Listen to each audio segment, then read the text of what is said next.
Especially if you think that the contest is not in question. Maybe not. I mean, it's if there was ever a year of weird things happening. All right, let's assume he gets 10.1% of the vote. All right, so then we're still a majority party, and it will still. But does that still make then the ACP a major party because they got over 10%? I'm going to our legal expert on the panel. I did not research election law like Mr. Plunkett. You've caught me on that. What the hell do you do in your office all day? I do several things. How much solitaire can one man play in a day? How about the opposite, though? You said, what if he gets 10.1? What if he gets 9.9? Do the Republicans, what sort of legal power do they have to go out and perform recounts in any sort of close contested counties to see if they can push themselves over the 10% limit to remain a major party? Because we sort of dealt with the what if there's a recount on primary night when it looked like Mays and McGinnis might go neck and neck deep into the next day, right? And so, we all sort of got brushed up on that election law pretty quickly. But what if he's right on the edge just below and the Republicans are not too happy about that? What legal authority do they have to go after that? Well, let's do what I do so well, which is just make up what I want to make up. Right. So let's just make up that if they get over 10%, you're a major party. So let's just assume that it's ACP. So they're going to be in the top 3 at this point for the next what, 4 years, something like that. That rips apart Republicans. It's another thing because it will bring more. Right now there's what, 12 registered members of the American Constitution Party in Colorado, and 13 when Tancredo joined. So now we know there will be at least one for every seat because you're going to be higher up. Democrats must love this. And the ACP platform.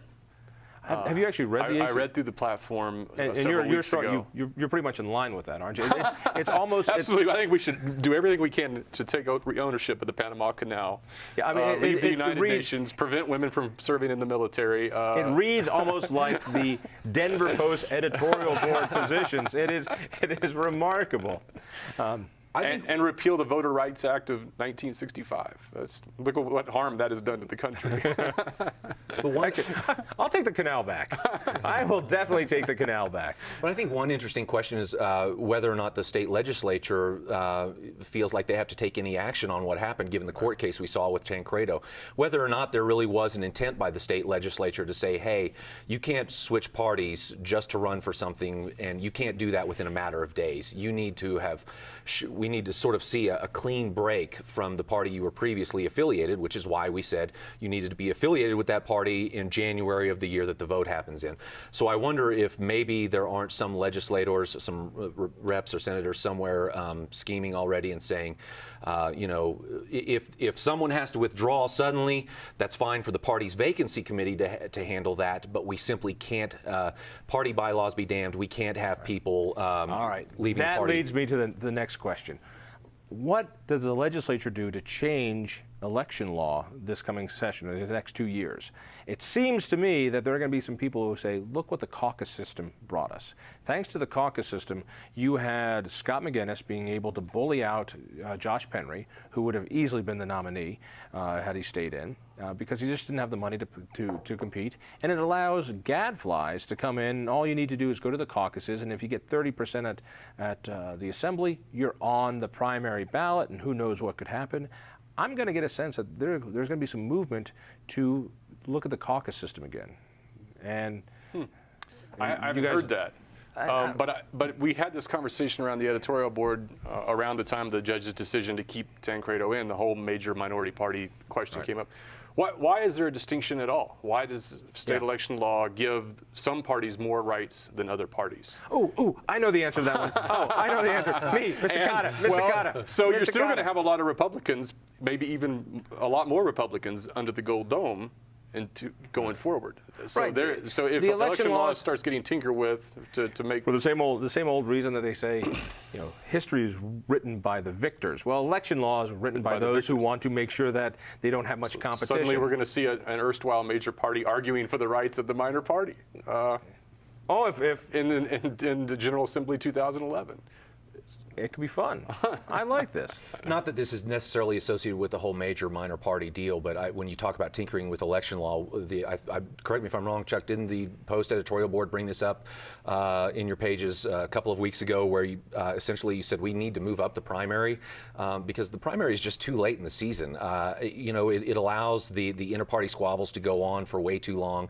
If you look at the primaries like in Arkansas that happened in May, it gives the parties a lot more time to get rid of the inter-party squabbles and just focus on the actual Everybody opposition. can heal and forgive. Well, yeah, but of course the problem with that is actually in presidential years, you're looking that if you move up, when you move up the whole election calendar, you start to actually interfere with what Dick Wadhams told me was the sacrosanct Iowa and New Hampshire primaries, and that's where it just can't happen for Colorado, at least right now, unfortunately, because those the Iowa caucus is just hallowed ground. That's right? another interesting conversation to have at the national level.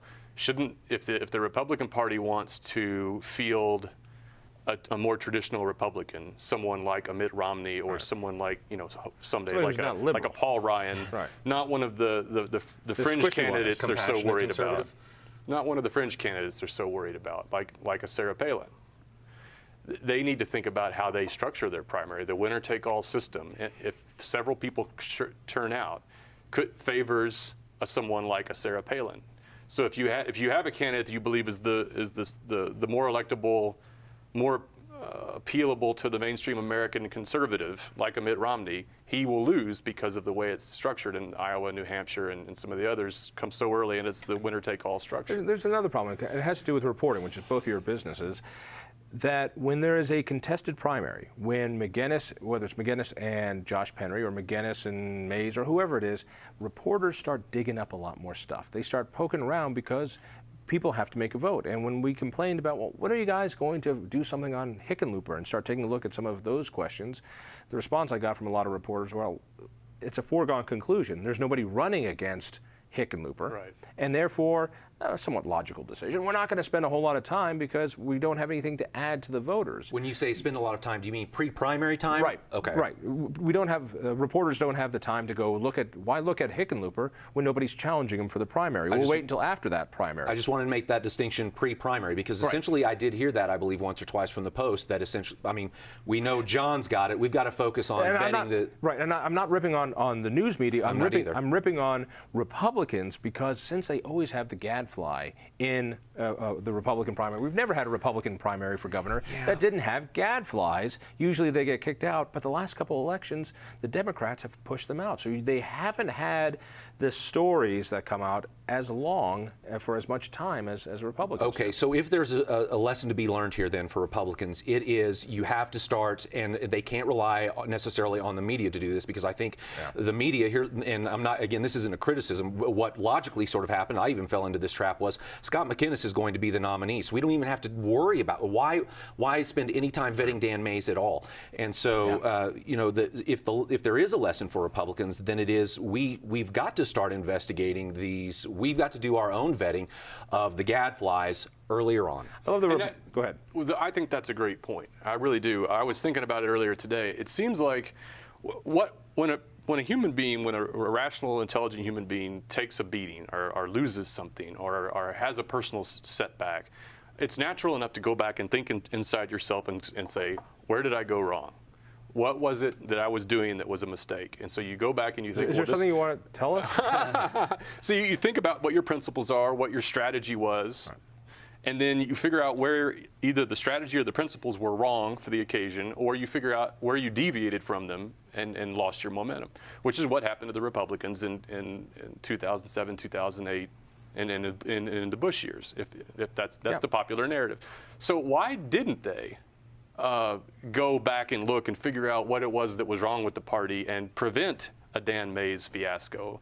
Why did they rally behind? We're Republicans. Why did they rally about? It wasn't because in this case it wasn't just Republicans. We don't know how to learn from our mistakes. And what's your axiom?